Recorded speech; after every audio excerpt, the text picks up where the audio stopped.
with me is Rebecca, and Rebecca, this is a what? It's a 1926 Chrysler.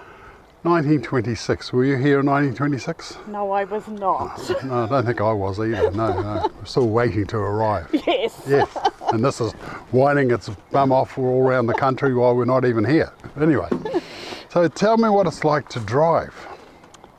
It's certainly you have to drive the car. It's not like a modern car. Where you just arm out the window. Yeah, and just guide it. You do have to steer this. I have to double clutch to change my gears. Oh, okay. And a little bit of acceleration in between the double clutch. It's a wee dance at the feet to drive, and certainly going down any steep hills, changing, back into second gear to control the motor so that she doesn't freewheel on you. So they tell me when you're driving trucks, you go down the hill the same gear as you went up the hill. That is correct. Just to hold it so it doesn't... Yes, so I normally go up a hill in second and I come down that hill again in second. Tell me about the braking systems. So the brakes on this, they are external bands to the drum there. So when it does get wet, the brakes are not the best. Not the best, as in frighten the shit out of you? Yes. I had a moment yesterday that it certainly did frighten me. So you're coming down above a hill, there's a T section. Yes. You really have to sort of judge where you need to be at what time. You're thinking about braking before you actually start to brake. Oh, right. So, when I'm driving probably 100 metres down the road, I'm thinking, there's my stop sign and I need to start thinking about slowing up now. So I get to there. allow the time to actually brake. Sure. Otherwise, there could be a little collision. Sure, yeah.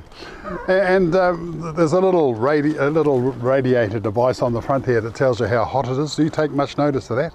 No, I do not. Oh, okay. So it's just a nice, pretty little thing on the front. It just looks pretty on the front, absolutely. And I see it's got a couple of little wings here. That might be sort of Viking wings. I think that might have been something to do with the Chrysler logo. They might have had a Viking or something like that. Yeah, it is to do with the Chrysler logo. The wings are part of that Chrysler logo. And speaking of wings, the bonnet is a butterfly arrangement. We can have a look in there. Yep. And that's the powerhouse. That's the powerhouse. So it's just a little 4-cylinder powerhouse. And this here is to do with the brakes. Then I do release that to release the pressure of the brakes. You've just got to remember to tighten it back on before you go again. Otherwise, you definitely have no brakes. Well, so this is part and parcel of driving the car, this little arrangement here. Yes, it's part of the parcel of the brakes, the brake system. Right. Yep, bleeds. So there's three things that run the car. Fuel. Yes. Fuel is not right up here, is it? It comes from a tank from behind. Hidden in the back there. And it's pumped or just gravity feed? It is a pump on it. Oh, yep. Yeah. So she has been converted to a 12 volt, so she does. Yeah. And then we've got spark. Yes. There's 4 spark plugs there and a distributor up the top and a coil, make it all tickety-boo. And then we need air. We do need air. And that comes into the carby. Where's the carby? On the other side? On the other side there. Right. And off you go. So if something goes wrong, those are the 3 things you need to fix. And there they all are. There they all are. And you nice can fix and them. Easy. Yes. Yeah. So with a modern car, you open the bonnet and all you can see is a big lump of plastic that says "Don't go any further" written on it. That's about it. Whereas this, you can see it. Yeah, absolutely. Yeah. So you enjoy this? Absolutely. Yeah. This is.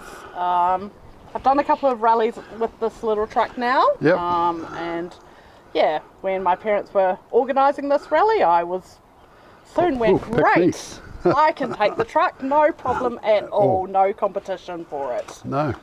Now, lots of women drive these days, but I don't think a lot of women actually drive the old cars. No. Because, as you say, they have to be driven. They do have to be driven, and I do believe I am the only lady driver this weekend here of the 30 entrants. In the middle of the steering wheel there are a couple of levers. Can you explain those to me? Sure, so the one closest to us is the gas. So that gives you, when you're idling, a little bit more gas coming through the system. Oh, okay. So a bit more fuel. On the other side is called the advance. So I use that when going up a hill. It does give me a little bit more oomph to get up that rise, and then coming down the hill, then you actually have to take the advance off again. Otherwise you will get some backfiring. Oh, that's fun. As long as it doesn't blow your exhaust pipe to pieces. Yes. So, yeah, you do have to be careful that you don't advance it too much and then not take it off again. Fair enough. I see you've got your accelerator between the brake and the clutch. How does that put you on, after you're driving a normal car all day long and then jump into this? It's very different to have it in the middle, and I think probably it's an advantage being a woman that my feet are a bit smaller, so I have a bit more space to be able to then manoeuvre between the brake and the accelerator, but it's actually in reverse because you're having to move your foot from the accelerator in the middle towards the right rather than the other way around. You're always moving your foot to the left, so it does take a little bit more concentration. So you need like a 10-minute start in this to get used to it? Yes, when I first started to drive this many years ago, my dad actually took me for driving lessons, even though I'd been driving cars for 20 years. Wow. So I had to go for some separate driving lessons on this little girl. And do you drive it at night? We do a little bit, but the lights are not so great, so we do try to avoid it. Yeah, absolutely, yeah. I see you've got what I call the tape measure speedo, which is the speedo sort of running like a modern car, I suppose. The numbers just come up, electronically with these sort of race. Yeah, and it's very hard sometimes to actually know the speed that you are doing because it will move about. And it's in miles an hour? It is in miles per hour. So you've got to do that calculation as well? Yes, yep. But often I sort of go by the sound and the feel of the car to know when I'm doing more the 50 or closer to the 60. Yeah. I do use how I feel and the sound. Yeah, the sound says it all. Yes, it does. I know when I was sort of heading out for Great Barrier, the engine has a note, and if that note changes, you go, oh shit. Yeah, it's very, you do learn the unique sound of the cars, and even though we have a 26 Tourer the same, they do sound different. On the side here you've got these little wings. Does that deflect the wind off it does. It deflects the wind, also will deflect the rain as well. Oh, okay, so you're relatively waterproof in there as you're barreling along. Yes, it's just if you put your arm out, you get a bit wet, but no, I did stay relatively dry yesterday and all that rain. Yes, it was a bit of rain. Anyway, thank you very much. Fabulous machine, and it's just great to think that it was driving around long before we even arrived on the planet. Yes. But it's the old girls, they're still alive, they're still running, and there's lots of them here in Oamaru to enjoy. Excellent. Thank Well, there you go, folks. Rebecca and her Chrysler. This is my new 2025 truck calendar. It's $28 and that includes the postage. And if you'd like a copy, just email me bill@billhohepper.co.nz and I'll get a copy away to you. Christmas isn't all that far away. And so if you're looking for a present for the truck driver or somebody interested in transport in your life, then my Talking Trucks book might be just the thing.